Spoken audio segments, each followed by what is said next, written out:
चलो बच्चों, let's see the question. The question says that read the following statements and choose the correct option. Statement first है हमारे पास, atria receive blood from all parts of the body which subsequently flows to ventricles. And second statement है हमारे पास, action potential generated at sinoatrial node passes from atria to ventricles. तो ये जो question है इसमें हमसे पूछा गया है कि ये दो स्टेटमेंट्स जो है इनके बारे में हमें बताना है ये करेक्ट है या नहीं है, ये इंटरडिपेंडेंट है या नहीं है। तो इस क्वेश्चन का जो की कंसेप्ट है वो हम देख लेते हैं। सबसे पहले इस क्वेश्चन का की कंसेप्ट, इसमें हमसे मेनली हार्ट की फंक्शनैलिटी के बारे में पूछा गया है। तो हम यहाँ कह सकते हैं हार्ट फंक्शन जो है, तो यहाँ लिखेंगे हार्ट फंक्शन के बारे में पूछा गया है।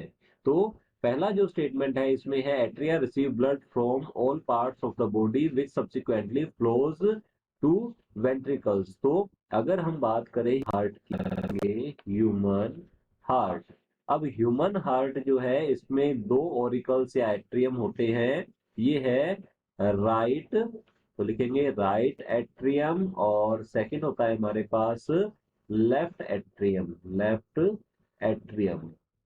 तो राइट एट्रियम जो है ये डीऑक्सीजनेटेड ब्लड रिसीव करता है बॉडी पार्ट से। तो हम यहाँ लिख सकते हैं कि बॉडी पार्ट से क्या करेगा, बॉडी पार्ट्स जो है, बॉडी टिश्यूज जो है, इनसे ये डीऑक्सीजनेटेड, तो यहाँ लिखते हैं ये डीऑक्सीजनेटेड ब्लड जो है, डीऑक्सीजनेटेड ब्लड ये हम कह सकते हैं यहाँ पर आता है। और लेफ्ट एट्रियम जो है ये लंग्स से, तो हम यहाँ लिख सकते हैं लेफ्ट एट्रियम लंग्स से, लंग्स से ये ऑक्सीजनेटेड ब्लड जो है, ऑक्सीजनेटेड ब्लड जो है यहाँ पर आता है।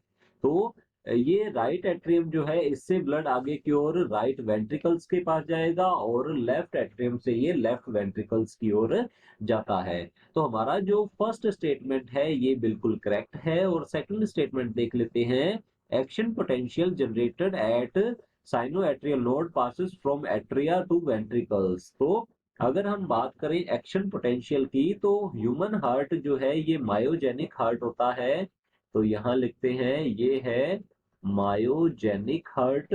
तो एक्शन पोटेंशियल जो है इसी के अंदर नोडल टिश्यू पाए जाते हैं, और उन्हीं से ही ये जो एक्शन पोटेंशियल है ये जनरेट होता है।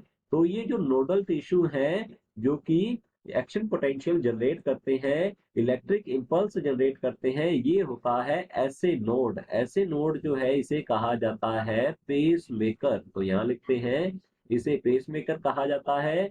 ऐसे नोड से ये जो इम्पल्सेस हैं ये जनरेट होती हैं, और ये फिर पहुंचती हैं पूरी की पूरी वॉल में, एट्रियम की वॉल में जाता है, जिससे कि एट्रियम जो है वो कॉन्ट्रैक्ट होते हैं। फिर ये पहुंचता है एवी नोड के पास, एट्रियो वेंट्रिकुलर नोड के पास जाता है ये, और एट्रियो वेंट्रिकुलर नोड से ये एवी बंडल और हिस बंडल, तो यहाँ लिखते हैं हिस बंडल के पास, और हिस बंडल से ये पुरकिंजे फाइबर के थ्रू ये पूरी की पूरी वेंट्रिकल्स की वॉल में हम कह सकते हैं कि ये ट्रांसफर हो जाती है इम्पल्सेस।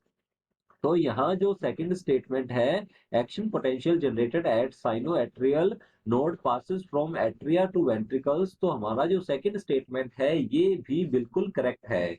तो देख लेते हैं ऑप्शंस को। ऑप्शन ए है, action mentioned in statement first is dependent on action mentioned in statement second. तो हमारा ऑप्शन ए जो है ये इनकरेक्ट होगा, बिकॉज ये दोनों जो प्रोसेस है ये साथ साथ ही हो रही है, ये किसी के ऊपर इंटरडिपेंडेंट नहीं है। ऑप्शन बी है, action mention in statement two is dependent on action mention in statement first. तो हमारा ऑप्शन बी जो है ये भी इनकरेक्ट होता है। ऑप्शन सी है, action mentioned in statement first and second are independent of each other. तो हमारा ऑप्शन सी जो है ये भी रॉन्ग होता है, बिकॉज ये दोनों जो प्रोसेस है ये साथ साथ हो रही है, तो साइमल्टेनियसली हो रही है। तो हमारा ऑप्शन डी जो है, action mentioned in statements one and two are synchronous. तो हमारा ऑप्शन डी जो है ये बिल्कुल करेक्ट आंसर है, बिकॉज ये दोनों ही प्रोसेस जो है ये क्या होता है, ये कोऑर्डिनेशन में होती है। तो हमारा ऑप्शन डी जो है ये एक फाइनल आंसर है। Hope you understood it well. Good luck, thank you.